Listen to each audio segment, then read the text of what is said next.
In a game that nearly made me go insane, Wyatt Langford saved the day, saved the Rangers from an incredibly embarrassing win. Talk about that and the return of Jake Berger and more on this episode of Locked On Rangers. Let's get into it.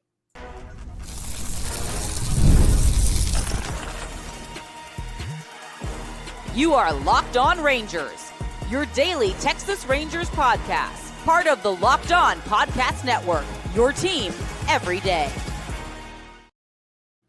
You are locked onto the Texas Rangers, the first and best daily Rangers podcast. I'm Bryce Patrick, a cripplingly addicted Texas Rangers fan, covering this team for 12 seasons, including all 7 as the founder and host of this podcast. Thank you all so much for making Locked On Rangers your first listen every single day. If you're not already, you can follow me on Twitter at Bryce Patrick. You can follow the show at Locked On Rangers. Hit subscribe on your favorite podcasting platform and on YouTube, where the best way you can help grow the show is to comment nearly any single thing below. Now, on today's show, we're talking about the Rangers' one-run win, a scary moment for Luke Jackson, possibly more injuries, and some encouraging news about the already injured Rangers players. Before we get into all of that, today's episode is brought to you by FanDuel. Right now, new customers can get $200 in bonus bets when your first $5 bet wins.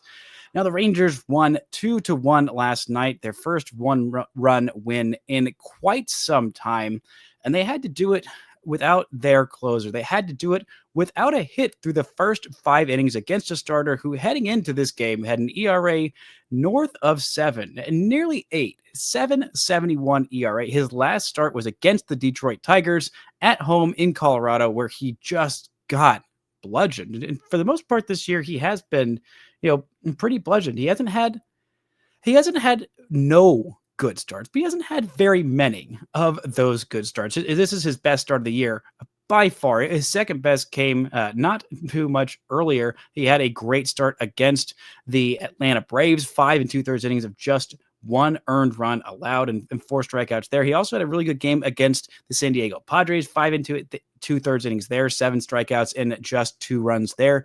This start, a career high 6 innings, only 1 hit allowed, 3 walks, 7 strikeouts, and 2 runs, because that 1 hit was a gorgeous opposite field home run by Wyatt Langford. Wyatt Bangford, an incredible bit of hitting. His first home run in about 2 weeks. His last home run, he had a couple of them. He actually had 3 in the span of not very long. In Oakland, in West Sacramento, he had a pair of home runs, absolute gorgeous moonshots. He also had a home run against the Chicago Cubs, but it had been a minute for Wyatt Langford. He has been in a rough way. His last 7 games, he has just not hit well. He's hit 148 in his last 7 games with an on base of 281 and slugged below 300. In the last 15, you expand it out to there, he's hitting just 172 with a 269 on base and a 276 slugging percentage. That's not great. Maybe Donnie Ecker was really working for Wyatt Langford. He talked about how close he was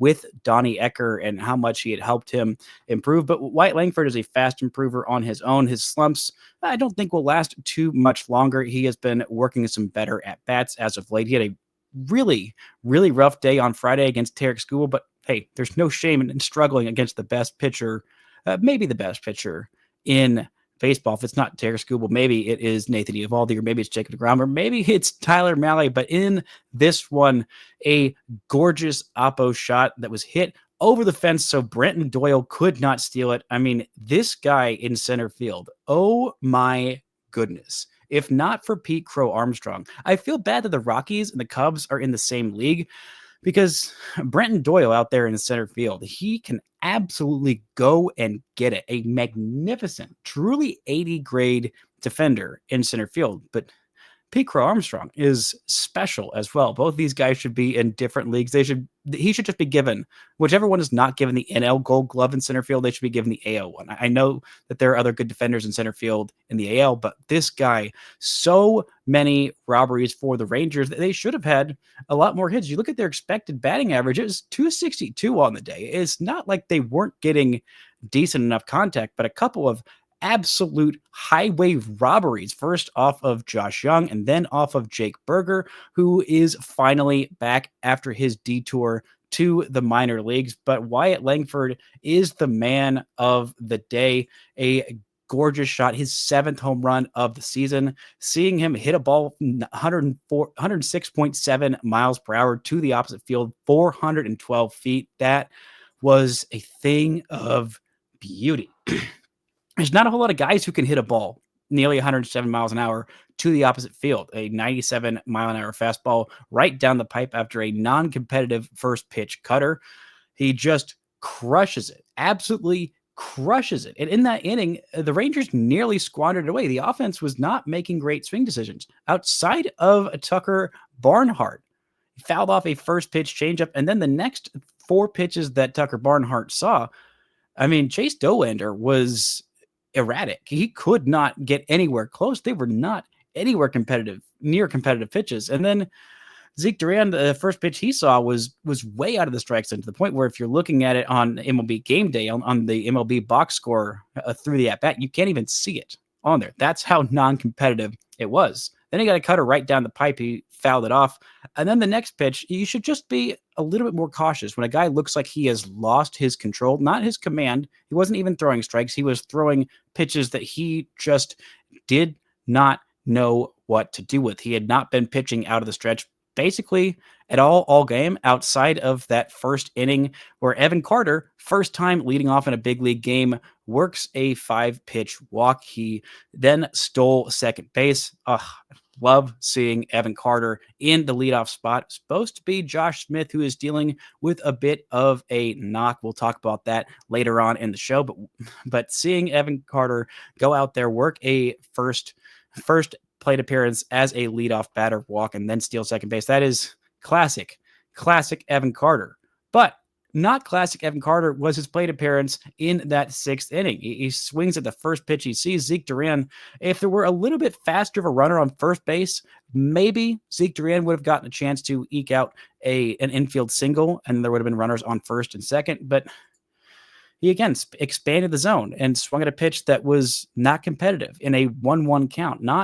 Not a great bit of swing decisions there from Zeke Duran. Not a great bit of swing decisions from Evan Carter, who the first pitch he sees is a curveball down and in, and he swings at it. He swings and misses at it. And then the second pitch he sees is curveball away. It was not at all where Chase Dollander was trying to see it.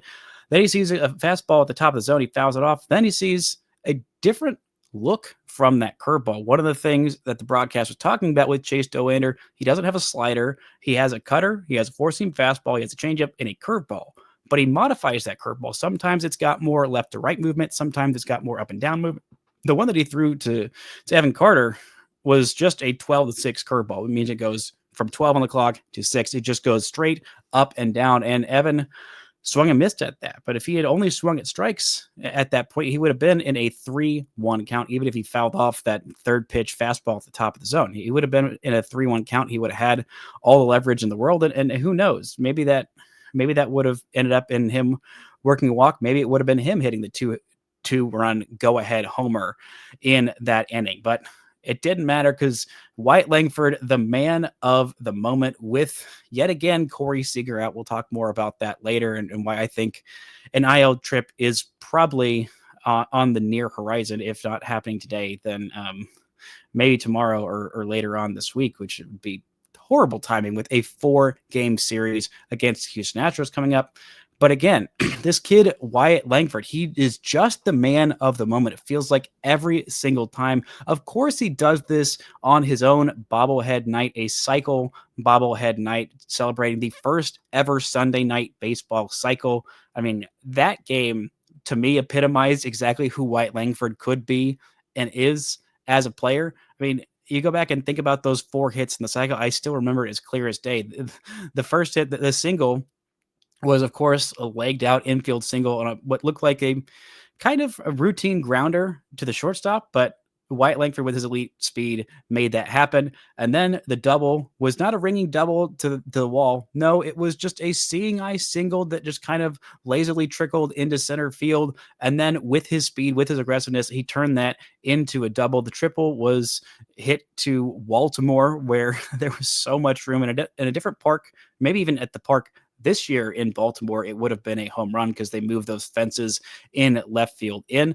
But with his elite speed, he gets the triple easily and then caps it off with a home run. I mean, And all of those were much needed hits in a series that was keeping the Rangers in it. I mean, he was a big part of the Rangers' resurgence in that month of June. Some thought that, okay, maybe the Rangers could have some life. And he had so many other big moments his rookie year with the multiple walk-offs, multiple walk-off hits, and the walk-off slam. Just an incredible clutch player, a guy that really lives up to the moment, a guy, adding another guy like that in this lineup. You have three guys that are so incredibly clutch, like him, like Corey Seager, like Adolis Garcia. Heck, Jock Peterson has definitely had some moments in the postseason as well. I mean, that is a guy who, if he's going to be your franchise player after Corey Seager or amidst Corey Seager with Corey Seager, it is just such an incredible thing to have this guy stepping up in a big moment when they needed it most, turning it on. Hopefully, this can be the start of Wyatt Langford breaking out of this 15-game extended skid. But man, they got a little bit of help from the umpire. We're going to talk a little bit about this expanded zone, why it was so inconsistent, and why that is such a big deal for Tyler Mahle specifically, and why he was able to figure out a way to get around it. All that and more right after this. This show is brought to you by FanDuel. The NBA playoffs are in full swing, and every night delivers highlight-worthy performances, major momentum shifts, and can't-miss moments. Whether it's a game-winning shot or a breakout player, there's never been a better time to get in on the action, because FanDuel makes it so easy to stay in the game with player props, performance trends, same-game parlays. They've got so many ways to get in on the action as well. They've also got awards. Right now, the Rangers have two guys that are in the top 6 for AL Cy Young odds. Right now, the favorite is Tarek Skubal at plus 160, but at 5th place, Nathan Eovaldi plus 1,400, Jacob deGrom 6th at plus 1,800. You look at the AL West, the Rangers have the second best odds now. Mariners favored at plus 130, Rangers at plus 220, Astros all the way at plus 240. And if you're wanting some odds on the NHL and who is going to bring home the Stanley Cup right now, the Dallas Stars somehow third favorites? Interesting. Behind the Edmonton Oilers, Carolina Hurricanes, Stars are the third favorite at plus 340 to take home that Stanley Cup. Go check out all the action on FanDuel. If you're new, it's the perfect time to sign up. FanDuel.com. Go there and place your first $5 bet. If it wins, you get $200 in bonus bets. So make every moment more with FanDuel, official sports betting partner of the NBA. Shout out to the everydayers for making Locked On Rangers your first listen every single day. On tomorrow's show, I'll be back and talking about this game against the Rockies. Hopefully another series win, 2 straight series wins. Hopefully the start of a sweep. Either way, I'll be there with you after this game tonight. Now, with Tyler Mahle, I don't love to be that guy to whine and moan about the strike zone, but just the inconsistency is the most infuriating thing. If the strike zone is going to be 18 inches wide, it's going to be 18 inches. It should be 18 inches wide all night and for both players. It shouldn't be a choose your own adventure strike zone. Oh, today the fastball on the outside corner in the first 3 innings is going to be given, but the slider's not. And then we're going to reverse it in the 4th through 6th innings, and then dealer's choice. If it's off speed stuff, 2-inch flow zone, then that's called. It's just so infuriating, and it's the hardest thing for players, both pitchers and hitters, to get that feel for the zone. And with Tyler Mahle, a guy who lives on the edges of the zone, you look at his misses, they're always just off. So every little sliver that an umpire gives makes Mahle that much more effective. He has such impeccable command, not just control, but command. He is throwing his strikes exactly where he wants. And if the zone is changing, then these hitters are able to sit on pitches. He's not able to be as effective on those edges. He's not able to force those swings on balls that are borderline strikes or not strikes. If the zone keeps on changing, the hitters can just wait on it. They can just sit on it. They can just let it go by. And Mahle is one that is very, very affected by this. And he was still pretty effective in this one. 5 strikeouts and 6 in the 3rd innings, 4 hits, 1 walk, just 1 run allowed. It was the only hit with runners in scoring position for anyone on the day. Rockies were 1 for 6 with runners in scoring position. Rangers, yet again, 0 for 3 with runners in scoring position. And that the only reason that runner was in scoring position was because of a balk on a pitch that he slipped, a pitch attempt that he slipped on. Thankfully, he was okay. Those can get really dicey. That's honestly a way that pitchers can get injured and really tweak something bad is if they slip in the middle of their delivery.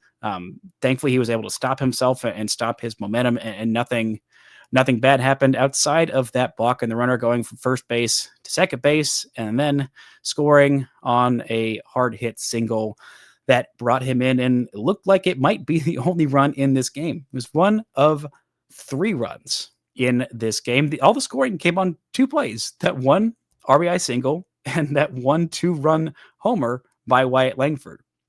But yet again, Tyler Mahle, absolutely masterful, now has the AL lead back in ERA. He is just 0.02 better than Hunter Brown of the Houston Astros. He has a 1.47 ERA right now, which is the second best in all of baseball. Yoshinobu Yamamoto is the leader right now. He has been absolutely unbelievable with the Dodgers. We saw him in that start against the Rangers where he went 7 shutout innings and looked just absolutely untouchable right now. Actually, no, it is Major League Baseball leader. Yoshinobu Yamamoto all the way up to 180. So yet again, the Rangers have the AL leader in ERA, and their rotation ERA, a solid 3.00 at this point, which is the second best in the American League behind only the Kansas City Royals. I mean, this rotation has been so darn good. And right now, I mean, Mahle has some voting for the AL Cy Young Award odds. It's a little bit lower than the other Rangers starters at this point. He is down there at plus 6,000. He is tied with the likes of Joe Ryan of the Minnesota Twins and Framber Valdez. That is, I believe, 15th at this point.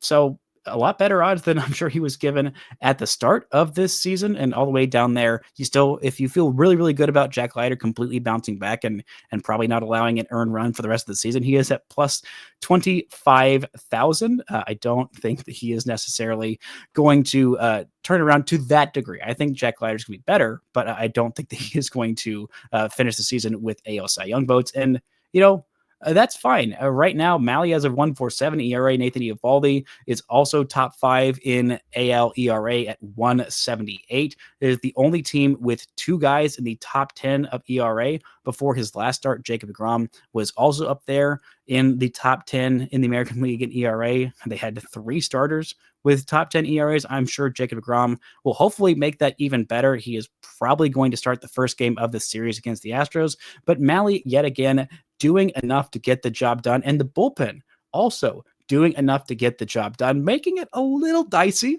little scary, just a little bit. I mean, raise your hand if you were scared. I was a little scared in this one. Mahle going back out there for the 7th inning. I believe it was a season high. He was nearing in pitches. He was at 88. I thought maybe, especially after he struck out the second guy, I mean, gave up a leadoff double in that 7th inning. That was a little scary. Then he strikes out the next batter that he faces. And then that's the day Robert Garcia comes in to face off against Mickey Moniak, who was then pinch hit for by Bouchard. And he ended up working a walk, and then he was able to get it done. Robert Garcia was in a clutch situation, getting a nasty strikeout, a good bit of pitching from him. He gets his 9th hold of the season, a 1.53 ERA for him. Then Chris Martin comes in, a perfect 8th inning of work. He lowers his ERA below 2 on the season. Also had a strikeout, a called strike 3 on a nasty splitter that the batter just looked at because there was absolutely nothing he could do with it. Maybe we will end up seeing Chris Martin get some save opportunities here in the near future. Maybe we'll see Robert Garcia, because Luke Jackson came in, he threw 1 pitch, and then again with the Rockies and line drives hitting Rangers pitchers in their pitching arm/wrist/hand. You may remember that the Rockies and their first baseman, Toglia, was the one who hit the ball that ended up destroying John Gray's wrist. Not saying it's intentional by any means. Obviously, that is not the case. And honestly, a great play by Chris Martin earlier a similar play where Chris Martin was just in a little bit better position to field, where he had a ball struck right at him and he was able to snare it. But Luke Jackson was turned around at the end of his pitching motion and takes the hardest hit ball of the night right. It looked like initially I thought it was square to the back, but it turned out it was off the top of his hand, 111.2 miles an hour off of Ryan McMahon's bat, hits him in the wrist. Thankfully, nothing is broken, but we will talk about what the contingency plan is at closer if there is an IL stint for Luke Jackson. We'll talk about the return of Jake Berger and some other positive injury updates right after this.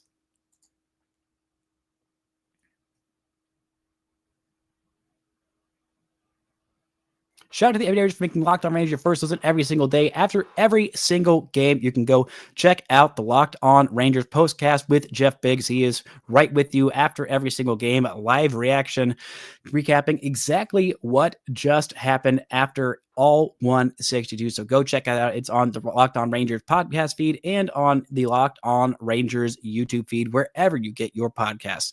Now, it was a scary moment for Luke Jackson leaving this game. Thankfully, nothing is broken. That is a great, great sign. The Rangers are still a little worried about his health. The wrist swelled up, the hand swelled up very, very big after the game. There might be an IL stint, but thankfully, I feared the worst. Whenever that happened, I thought, oh gosh, that's exactly what happened with John Gray. That is exactly the worst place to get hit with a line drive. But hey, credit to Jacob Webb, making it a lot scarier than it necessarily needed to be. But he comes in, he finishes the job, lowers his ERA down below 4.5, gets his first save of the season, possibly his first save of his career. I'm pretty sure that might be the case for him with the bases loaded. Very, very high stress pitches, but hey, he got the job done. No, not the first save of his career. He had 2 saves with Baltimore last year. He has averaged a little bit over 1 save per year. 2 saves in Atlanta in 2019, none in 2020, 1 in 2021, 1 in 2023, 2 last year with Baltimore, and now 1 so far this year, getting the job done, coming in where he did not expect to be in this game. Not by any means. I mean, this is a save opportunity for your closer. And then boom, he's out after 1 pitch to come in and step into a jam at that moment. I know he has as much time as he needs to warm up because of an injury, but it felt like he was ready to go maybe a little bit too quickly. Maybe take a couple more practice throws, but hey, whatever happened, he got the job done. The Rangers got the win. And wow, it's a little infuriating that they weren't able to pour on more on Chase Dollander, a talented young pitcher, but a guy who is still a very young pitcher, getting a little bit of help from the umpires in this one, but also getting a little bit of help from bad swing decisions from the Rangers in this game. Also got a lot of help from his defense, but hey, good to see Jake Berger back in this lineup. Got a hit.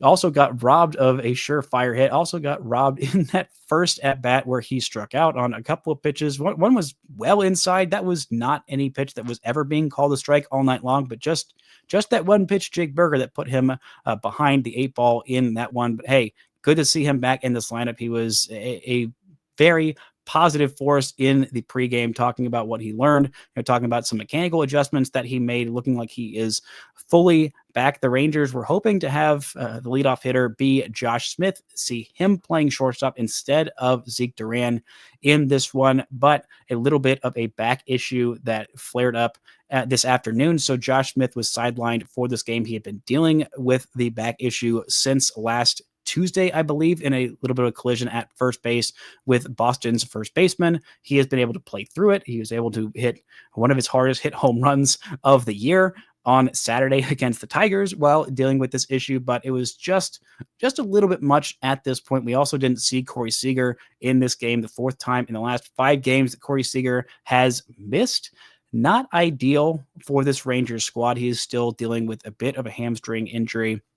He was even dealing with it on every single swing in his Saturday game, where he had the best offensive day of the season. He had 3 hits, all of them for extra bases, 2 of them home runs, 1 of them a double, and 1 of those home runs off of a lefty that he had never seen before, that he absolutely obliterated into the bullpen, the Rangers they really need Corey Seager. I mean, you see how different of an offensive team they can be without him. We also saw how they can occasionally figure things out without Corey Seager in the lineup on Sunday's game against the Tigers, against a tough starter. This is not necessarily a tough starter. None of these Rocky starters are tough. None of these are guys who the Rangers should struggle with. I mean, Kyle Freeland is coming off of a horrible game. He has been truly terrible. Same with Antonio Santazella, who the Rangers will see in the final game of this series. Neither of those guys have been very good at all. Freeland is rocking an ERA of 6.41 at this point. Santazella is rocking a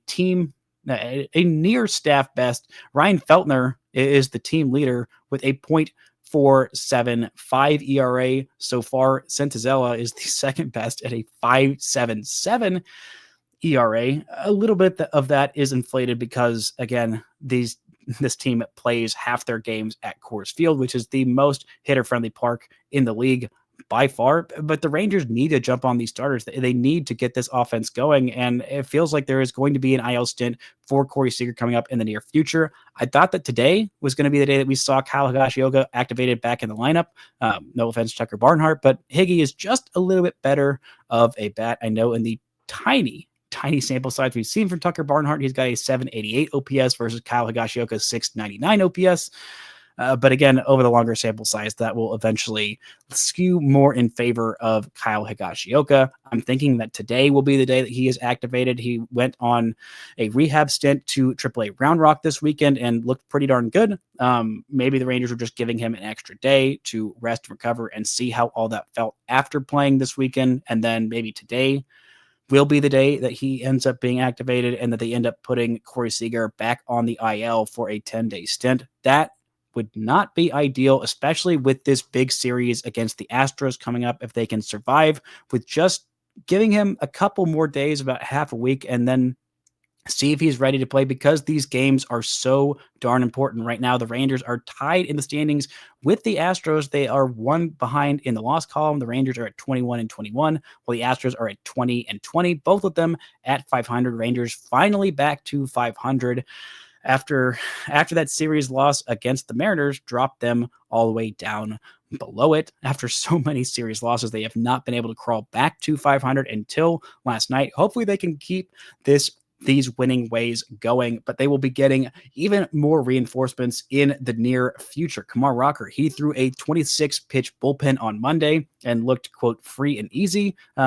Per Bruce Bochy, he has been sidelined since April 24th, and we'll see how he recovers after this bullpen. The next step could end up being, I believe, a live batting practice. This was just a non-live batting practice. I don't know exactly when he will be activated. I believe he is eligible to return sometime this week. He's been out since April 24th. So yeah, it's been more than the 15 days. So I think he's eligible to return at this point, but we'll see what happens when he actually gets activated, if he's going to go back to the minors or if he's going to join the major league rotation. The Rangers will go with a 6-man rotation. At this point, the Rangers were trying to figure out, hey, is this stuff that's happening with Patrick Corbin, is this sustainable, or is this just a nice little flash in the pan? I thought that maybe it wasn't quite as sustainable, but hey, at this point, Patrick Corbin has looked really darn good, and it's not a tiny sample size. He's made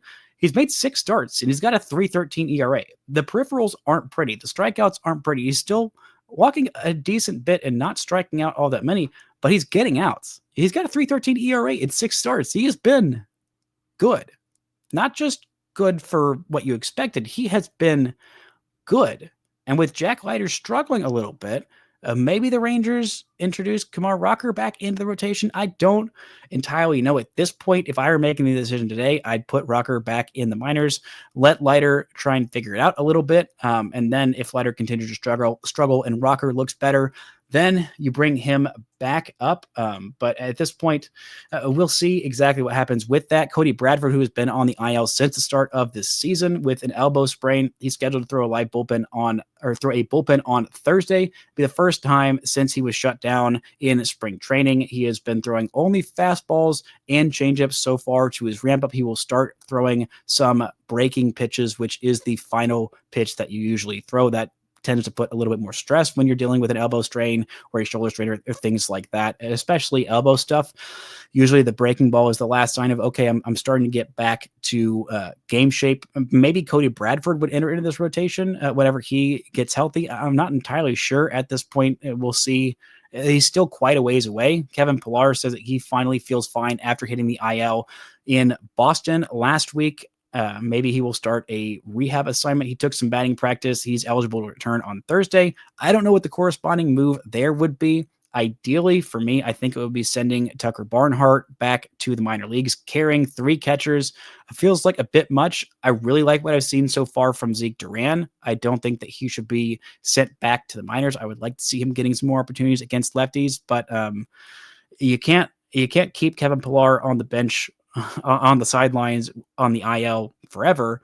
So eventually the Rangers will have to make a decision there. We haven't gotten any more updates about the other injured Rangers in John Gray or Josh Sborz yet to this point. I'm hoping that we can get some positive updates on them in the next few weeks, at least. I think we're still quite a ways away from those guys returning, but hey, overall, a win is a win. Would rather it be a bigger win, but hey, as long as the Rangers take 2 out of 3 in this series and really ideally sweep, I'm not going to care too much about the margin of victory because the Rangers are in a place where at this point, every win matters. For the rest of this season, every win is going to matter. This is going to be a tight race in the AL West, and games against teams like the Rockies that are so incredibly bad, you just got to win them. It doesn't necessarily matter by how much, but maybe it matters just a little bit. That's going to do it for today's show. Thank you all so much for listening and subscribing. And until next time, don't forget to enjoy baseball.